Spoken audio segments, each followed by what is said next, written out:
آج میں آپ کے لیے بہت ہی فنی ویڈیو لے کے آئی ہوں. آپ سنیں، دیکھیں اور انجوائے کریں. Thank you. ایک شخص کی بیوی کا انتقال ہو گیا. تعزیت کرنے والوں میں سے ایک شخص نے شوہر سے پوچھا کہ آپ کی بیوی کیسے انتقال کر گئی. اس شخص نے جواب دیا، بیچاری نے چائے پی اور اس کا انتقال ہو گیا. کچھ دیر خاموشی رہی، پھر پوچھنے والے شخص نے دھیرے سے پوچھا، چائے کی پتی بچی ہے کیا؟ سائیکل چلا کے ٹانگیں دکھی تو بائک لے لی، بائک سے کمر تھکی تو کار لے لی، کار سے پیٹ نکل آیا تو جم جوائن کر کے پھر سے سائیکل پر آ گئے.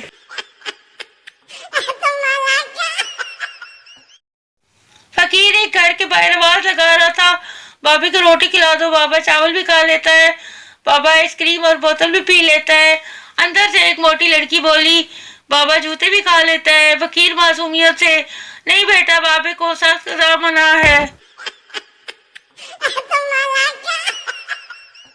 ایک لڑکے نے مولوی صاحب سے پوچھا، اگر جنگل میں نماز پڑھتے وقت شیر آ جائے تو کیا نماز جاری رکھ سکتے ہیں؟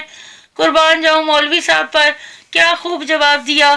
اگر وضو باقی رہے تو جاری رکھ سکتے ہیں.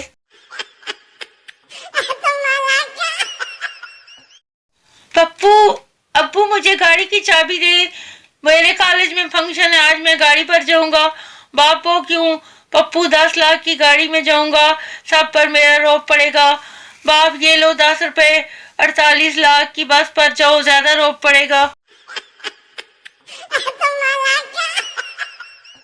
آدمی جناب، آپ صرف شادی شدہ افراد کو ہی ملازمت پر کیوں رکھتے ہیں؟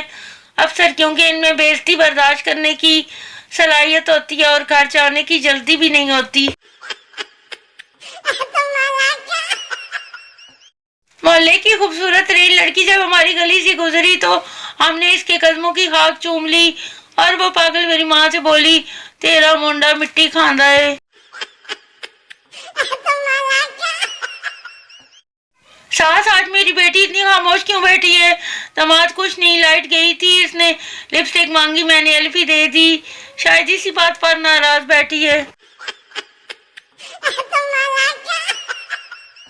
سردار ہسپتال کے باہر زو زو سے رو رہا تھا. کسی نے پوچھا، کیوں رو رہے ہو؟ سردار بولا، 20 سال کے بعد بیٹا پیدا ہوا ہے، وہ بھی چھوٹا سا.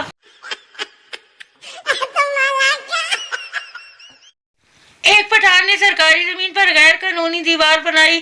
کسی نے اسے مشورہ دیا کہ کچھ ایسا کرو کہ دیوار پرانی لگے. پٹھان نے دیوار پر لکھ دیا کہ قائد اعظم کو پشاور آنے پر خوش آمدید کہتے ہیں.